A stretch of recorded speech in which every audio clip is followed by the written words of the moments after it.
दोस्तों, स्वागत है आप सभी का फिर से एक नए टॉपिक में। दोस्तों, आज का टॉपिक हमारा नॉन आज हम समझने का प्रयास करेंगे बिल्कुल आसान भाषा में।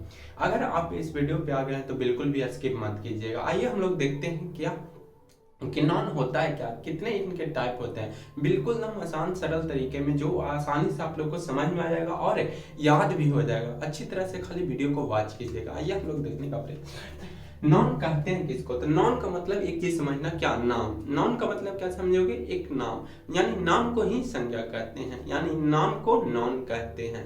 नॉन का मतलब एक वर्ड में समझो नाम होता है, यानी नाम को ही संज्ञा कहते हैं। आइए हम लोग समझने का प्रयास करते हैं छोटी सी परिभाषा इसको। A noun is the naming word. A noun is the naming word. इन कहे तो कोई भी नाम हो, उसी कोई भी नाम हो, वो क्या होगा? नाम। जिसका नाम जिस वस्तु का या व्यक्ति का या कोई एनिमल का या कोई फ्लावर हो, कोई भी हो, चीज हो, उसका नाम हो या नामकरण हो, वो क्या कहलाएगा? नॉन ही कहलाएगा। अब इसको हम कैसे वर्गीकरण करेंगे कि ये कौन सा नॉन होगा, ये कौन सा नॉन होगा? अब रोज बोले तो रोज कौन सा नाम होगा? फ्लावर। फ्लावर कौन सा नाम होगा?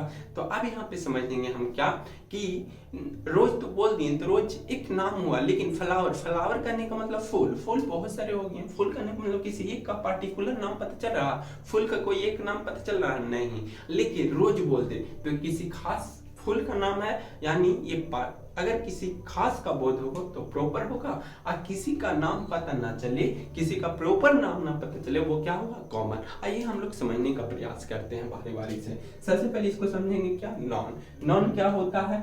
ए noun is the naming word. Non क्या होता है? ए noun is the naming word. For example हम लोग समझने का प्रयास करते हैं। क्या एग्जाम्पल में हम बोल सकते हैं? राम बोल सकते हैं, एक पर्सन है राम। गीता बोल सकते हैं, सीता बोल सकते हैं, मोहन बोल सकते हैं, पर्सन के अंतर्गत आ गया। अब बोलेंगे things. Things means pen. Pen क्या हो गया हमारा?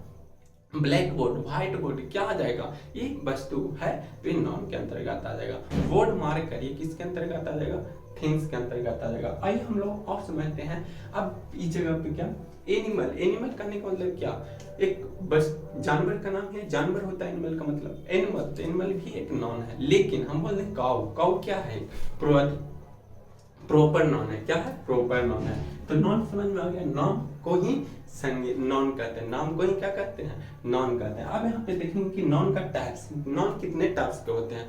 तो there are 5 types of non, यानी नाउन का 5 टाइप्स होते हैं। इसको 5 वर्गों में हम बांटकर अध्ययन करते हैं। आइए बारी बारी से हम इसे डिटेल में समझाने का प्रयास करते हैं। तो सबसे पहले होता है क्या? पहले यूं बोले, बहुत सारे बच्चा का डाउट होता है कि सर पहले प्रॉपर नाउन बोले या कॉमन नाउन। आप जो भी याद है आपको उसके अनुसार आप सरिया सकते हैं। आपको मन है कि पहले कॉमन नाउन लिखें या प्रॉपर नाउन लिखें, लिख सकते हैं, बिल्कुल सही है, कोई गलत नहीं होगा। लेकिन इसका एक बात समझे कि नॉन को हम 5 टाइप्स में होते हैं, लेकिन मॉडर्न इंग्लिश ग्रामर के अनुसार नॉन को 3 टाइप्स में बांट कर अध्ययन किया गया है। लेकिन हम लोग अभी सबसे पहले अभी हम लोग जानेंगे क्या? नॉन को 5 वर्गों में बांटकर अध्ययन करते हैं। आइए समझने का प्रयास करते हैं। पहले प्रॉपर नॉन। प्रॉपर नॉन होता है क्या? तो प्रॉपर नॉन कहने का मतलब किसी एनिमल या पर्सन या कोई थिंग्स का पर्टिकुलर बोध हो, पर्टिकुलर नेम का बोध हो, उसको क्या कहेंगे? प्रॉपर नॉन कहेंगे। फिर से आइए समझने का प्रयास करते हैं। यानी पर्टिकुलर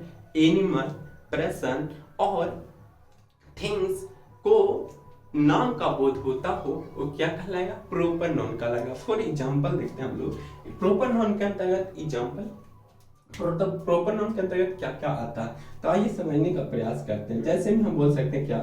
राम। राम क्या है? प्रॉपर नॉन है। राम, सोहन क्या है? प्रॉपर नॉन है। अब बोल दे हम मैं, क्या प्रॉपर नाउन होगा? नहीं, क्योंकि मैन से पूरे आदमी का बोध हो रहा है, किसी खास का बोध हो रहा है? नहीं हो रहा, इसलिए वो प्रॉपर नाउन नहीं होगा। हम बोले फ्लावर, क्या फ्लावर प्रॉपर नाउन होगा? नहीं होगा। क्यों? क्योंकि फ्लावर का मतलब बहुत सारे फूल हो गए, जैसे में रोज हो गया, लोटस हो गए, इसमें क्या है? फूल का नाम है, तो इसलिए वो क्या हो गया? फ्लावर नहीं होगा। Flower is a common noun, लेकिन lotus is a proper noun. क्या हो जाएगा? लोटस प्रॉपर नाउन के अंतर्गत आ जाएगा। पटना, पटना किसके अंतर्गत आ जाएगा? पढ़ना प्रॉपर नाउन, लेकिन सिटी बोल दें तो कॉमन नाउन के अंतर्गत आ गया। तो आई होप प्रॉपर नाउन बड़ी अच्छे से समझ में आ गया होगा। अब हम लोग देखेंगे क्या कॉमन नाउन। कॉमन नाउन को बहुत अच्छे तरीके से समझने का प्रयास करेंगे, क्योंकि इन दोनों में बहुत ज्यादा एग्जाम दे देता है कि जैसे मैं एग्जाम्पल दे देगा, उससे पूछेगा प्रॉपर नाउन है, कॉमन नाउन है, एब्स्ट्रैक्ट नाउन है, इसमें से चारों में से ऑप्शन में कौन है। तो इसको अच्छी तरह से हम दोनों का अंतर समझ जाएंगे तो अच्छा आसानी से हम इसको उदाहरण का एग्जाम्पल का हम छांट सकते हैं। तो आई होप प्रॉपर नाउन का ये समझ में आ गया होगा कि किसी वस्तु पर्सन का पार्टिकुलर नेम का बोध होता है, प्रॉपर नाउन कहलाता है। अब यहाँ पे समझेंगे कॉमन नाउन। कॉमन नाउन कहने का मतलब किसी वस्तु पर्सन की पूरी जाति का बोध होता हो। क्या पूरी जाति का, उसके नाम लेने से उसकी पूरी जाति का बोध होता हो, क्या कहलाता है, कॉमन नाउन कहलाता है। यानी किसी वस्तु व्यक्ति के नाम लेने से उसकी पूरी जाति का बोध होता है, उसे हम कॉमन नाउन कहते हैं। जैसे में हम बोल सकते हैं फ्लावर, क्या फ्लावर, मैन, बॉय, इसका एग्जांपल क्या होगा, बॉय। बॉय क्या है, एक बॉय, बॉय कहने से किसी खास नाम पता चल रहा है, नहीं पता चल रहा है। गर्ल, गर्ल क्या होगा, कॉमन नाउन के अंतर्गत आ जाएगा। क्या किसके अंतर्गत आ जाएगा, कॉमन नाउन के अंतर्गत आ जाएगा। यानी किसी खास नाम का पता ना चले, किसी खास नाम का पता ना चले, उस नाम लेने से उसकी पूरी जाति का बोध हो, क्या कहलाएगा, कॉमन नाउन कहलाएगा। क्या कहलाएगा, कॉमन नाउन कहलाएगा। एनिमल, एनिमल हम लोग समझेंगे, एनिमल किसके अंतर्गत आ जाएगा, कॉमन नाउन के अंतर्गत। क्योंकि एनिमल बोले तो किसी खास नाम पता चल रहा है, नहीं पता चल रहा है किसी, जैसे में हम बोलते हैं लाइन, लाइन तो किसी खास नाम पता चल रहा है, यानी प्रॉपर नाउन होगा, लेकिन एनिमल क्या हो जाएगा, कॉमन नाउन हो जाएगा। आई होप प्रॉपर नाउन और कॉमन नाउन बहुत अच्छी तरीका से आप लोग को समझ में आ गया होगा। अब हम लोग इसका अब एग्जाम्पल में रहे तो सबसे पहले देखेंगे क्या इस नाम से हमें पूरी जाति का बोध हो रहा, अगर नहीं हो तो वो प्रॉपर नाउन होगा, अगर होता हो तो वो कॉमन नाउन होगा। आई होप समझ में आ गया होगा। अब हम लोग समझते हैं क्या कलेक्टिव नाउन। कलेक्टिव नाउन कहते हैं किसको, कलेक्टिव नाउन को समझने का प्रयास करेंगे तो सबसे पहले कलेक्टिव नाउन कहने का मतलब होता है कि ग्रुप, यानी समूह में हो। तो समूह में हो सकता है क्या, या तो थिंग्स हो सकते हैं, या तो पर्सन हो सकते हैं, यानी व्यक्ति वस्तु को ग्रुप का बोध हो, समूह का बोध हो, उसे हम क्या कहते हैं, कलेक्टिव नाउन कहते हैं। जैसे में हम समझने का प्रयास करते हैं इसका एग्जांपल से, इसका एग्जांपल होगा मोब। मोब मीन्स होता है भीड़। तो क्या एक आदमी से भीड़ लगेगा, नहीं लगेगा, बिल्कुल नहीं। हम बहुत सारे 100-50 आदमियों मिलकर लगाएंगे तो भीड़, तो किसके अंतर्गत आ जाएगा, कलेक्टिव नाउन के अंतर्गत आ जाएगा। आई होप आप लोग क्लास, क्या क्लास अकेले बोल सकते हैं, क्लास में एक ही विद्यार्थी होते हैं, नहीं, उसमें बहुत सारे विद्यार्थी होते हैं, 10, 20, 30, उसी को हम बोल सकते हैं। एक ग्रुप हुआ, विद्यार्थियों का ग्रुप, क्लास होता है, यानी क्लास हो गया। क्या आ जाएगा इसके अंतर्गत, क्लास हो जाएगा। आर्मी, आर्मी सैनिक, क्या सैनिक एक ग्रुप रहता है तो हम बोलते हैं आर्मी, नहीं, बहुत सारे सैनिकों का ग्रुप रहता है, उसी को हम आर्मी कहते हैं।